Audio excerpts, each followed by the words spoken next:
دوستان عزیز، حالا ما قرار داریم در مغازه مالهای تکنیکی بهترین. اینجا بهترین تجهیزات‌های تکنیکی از قبیل ماشین‌های جامه‌شویی، یخدان‌ها، تلویزورها، تلفن‌های موبیلی، کاندیسیونرها، چنگ‌کشک‌ها و بسیار دیگر مالهای تکنیکی با نرخ‌های دسترس و صفتی بلند برای شما پیشنهاد می‌گردند. برای باز هم دسترسی به مشتریان خود، مغازه مالهای تکنیکی بهترین همه تجهیزات‌ها را به طور نقدی، غیر نقدی و نسیه پیشنهاد نموده، همزمان تخفیف‌ها و اقدام‌های گوناگون را در این دو ایام‌ها برگزار می‌نماید.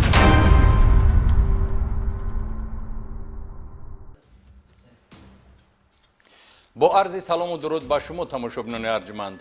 نشر نوبتی برنامه اطلاعاتی کریمینالی اخباری وزارت کارهای داخلی را با شرح خبر گزارش‌های جنایتی و دیگر حقوق ویرانکنی‌ها پیشکشتان می‌گردانیم. با شما در استودیو نصرت الله محمدزاده.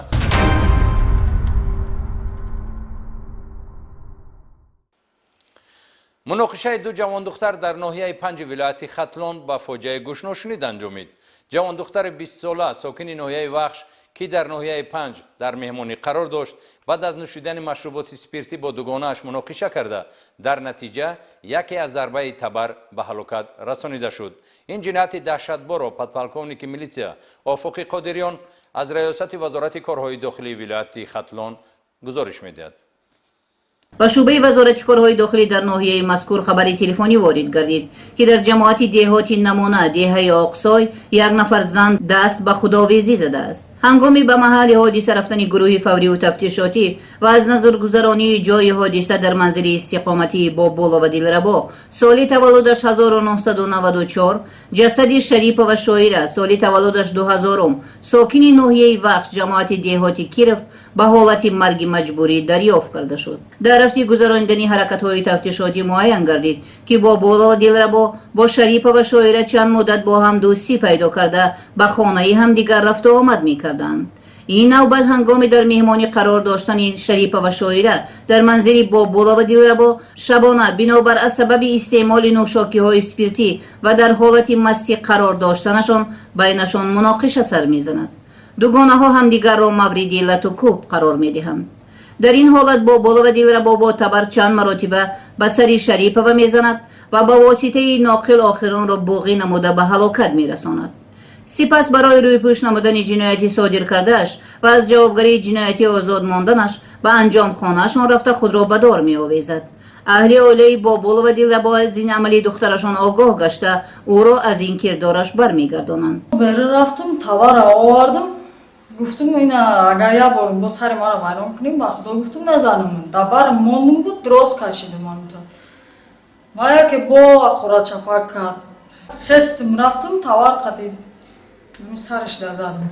دیدم که سرش خونه تکسری خون شید با کابل آوردم با کابل قطی چقیدمش و مردم و من خودم بیرون رفتم بانده گرفتم آقل دا بانده کشو کن خدمت دور کشتم در گردن موندم قشن آمدم دیگه آید این حالت از جانب پروکراتور ناحیه 5 نسبتی با بولا و دلربا پرونده جنایتی با ماده 104 کودکس جنایتی جمهوری تاجیکستان آغاز گردیده تفتیشات ادامه دارد.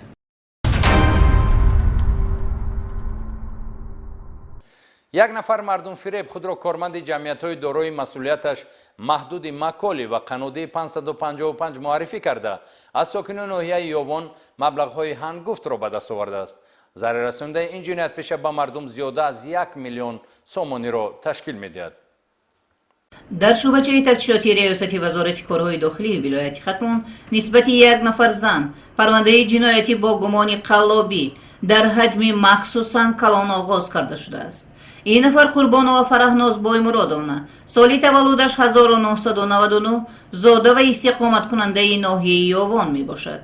قربانова با مقصدی به دست آوردن فایده مفت منتظم به قلابی یعنی تصرف مال و ملک غیر مشغول گردیده با راه فری و سوء استفاده باوری به شهروندان از جمله به خویش و تبار و شناسهای نزدیکش خود را کارمند جمعیت دارای مسئولیت محدود مکالی و جمعیت دارای مسئولیت محدود مسئولات قنادی 3 تا 5 معرفی نموده ابراز کرده است که گویا جمعیت های ذکر شده تخفیف تجارتی اعلان نمودند و شهروندان می توانند در مدتی کوتاه با پرداخت نمودن 4000 سومانی صاحب تلفن موبیلی آیفون 12 پرو مکس که ارزش اصلیش 12000 سومانی می باشد گردند. اینچنین از شهروندان با وعده آنکه مالها و اشیاهای از قبیل واسطه های نقلیاتی گوناگون تمغه، ماشینه های جامشویی، کامپیوتر و کندنسر با نرخ ارزان برایشان دسترس می نماید، مبلغ های کلانی پولی می گیرد و وعده هایش را در مهلت اجرا نکرده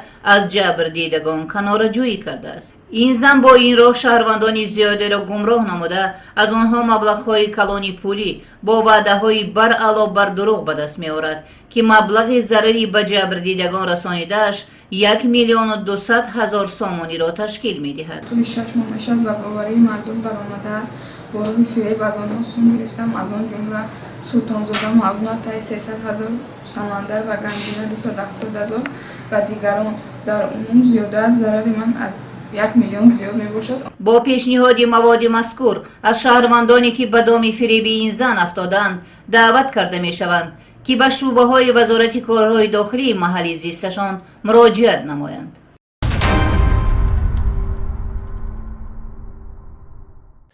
متاسفانه امروز در جامعه نفرانی پیدا می شوند که به قدر و قیمت سلامتی نرسیده برای دریافت مبلغ خود را میان جامعه معیوب نشان داده از این حساب مبلغ به دست می آورند. از جانب کارمندان میلیسیا در ناحیه واسع ولایت ختلون 2 نفر زن برای چنین کردار مردم فریبانه بازداشت گردیدند. اینها خواهران گلسره و مدینه زیایی و ها استقامت کنندگان جماعت دهاتی بهار شهری وحدت بودند. نفران بازداشت گردیده در راه ماشینگردی دوشنبه کلوب و در نزد مسجدها در عربه معیوبی نشسته خود را معیوب وانمود کرده به طلبندگی مشغول می‌گردیدند.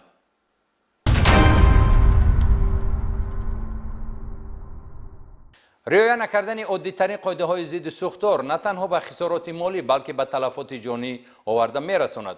کارمندان ریاست خدمات دولتی آتش نشانی وزارت کارهای داخلی در شهر دوشنبه ضمن سنجش در اینترنت کافه و یک قطار کمبودی‌ها را در این سمت آشکار نمودند. تفصیلات بیشتر در گزارش همکاران ما.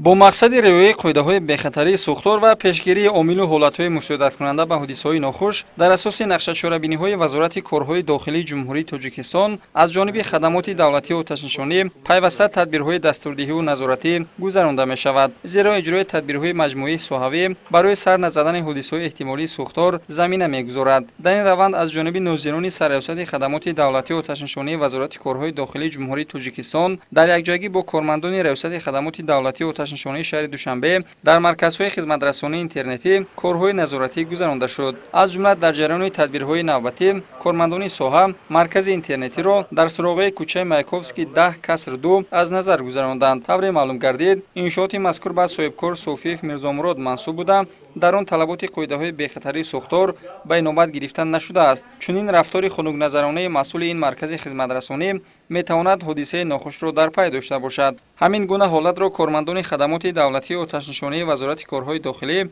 اینچنین در محله یکتوت دهاتی رسیا نیز روی نوار آوردند. طبری معلوم شد صاحبکار سیاوش بکنظر مؤسس مرکز اینترنتی نسبت به رعایت قاعده‌های بخطری سوختار تدبیرهای سوحوی را اجرا نکرده است. از جمله خطای انتقال برق خلاف شرط‌های تکنیکی گذرانده شده، خطر سر زدن سوختار از احتمال دور نیست. چنین حالت همزمان در سراغ کوچه صدرالدین عینی 307/5 ناحیه شامنصور نیز مشاهده گردید. این مرکز خدمت‌رسانی به صاحبکار قاسموف ابوبکر منسوب بوده، نابالغان در آن به بازی‌های گوناگون کامپیوتری مشغولند که خلاف قاعده‌های موجود است. بینندگان گرامی، امید داریم با فضل و خیرت سازنده شما این سرزمین گلفشان باز هم آباد و زیبا می‌گردد. همکاری شما با میلیسیا کفیل آرامی جامعه و برهم دادن کردارهای جنایتی است. تا دیدار دیگر خانه آباد و خوش روز بمانید. خیر.